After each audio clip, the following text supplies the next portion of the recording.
क्या मेरी सोच और क्षमता किसी की निर्भरता से बंधी हुई है? एक विद्वान किसी गांव से गुजर रहा था।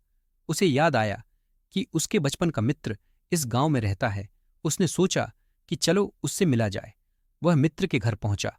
वहां पहुंचकर उसने देखा कि उसका मित्र गरीबी क्या दरिद्रता में रह रहा है। साथ में दो नौजवान भाई भी हैं। वह अपने मित्र से बातचीत करने लगा। बातें करते करते शाम हो गई। विद्वान ने देखा मित्र के दोनों भाइयों ने घर के पीछे आंगन में फली के पेड़ डीडीएच से कुछ फलियां तोड़ी और घर के बाहर बेचकर चंद पैसे कमाए और उनसे दाल आटा खरीद कर ले आए। तीन भाई व विद्वान के लिए भोजन की मात्रा कम थी। विद्वान के लिए भोजन कम पड़ी डीडीएच था, इसलिए एक भाई ने उपवास का बहाना बनाया, दूसरे भाई ने पेट खराब होने का। केवल उस विद्वान के मित्र ने और विद्वान ने साथ में भोजन ग्रहण किया। रात हुई। विद्वान उलझन में था कि मित्र की दरिद्रता को कैसे दूर किया जाए। उसे सारी रात नींद नहीं आई। रात में वह चुपके से उठा, एक कुल्हाड़ी ली और आंगन में जाकर फली का पेड़ काट डाला और रातों रात भाग गया। सुबह होते ही भीड़ जमा हो गई। सभी ने एक स्वर में विद्वान की निंदा की कि कैसा निर्दयी मित्र था। तीनों भाइयों की रोजी रोटी के एकमात्र सहारे को एक झटके में खत्म कर डाला। तीनों भाइयों की आंखों में आंसू थे। 2-3 बरस बीत गए। विद्वान को फिर उसी गांव की तरफ से गुजरना था। डरते डरते उसने गांव में कदम रखा। पिटने के लिए भी तैयार था।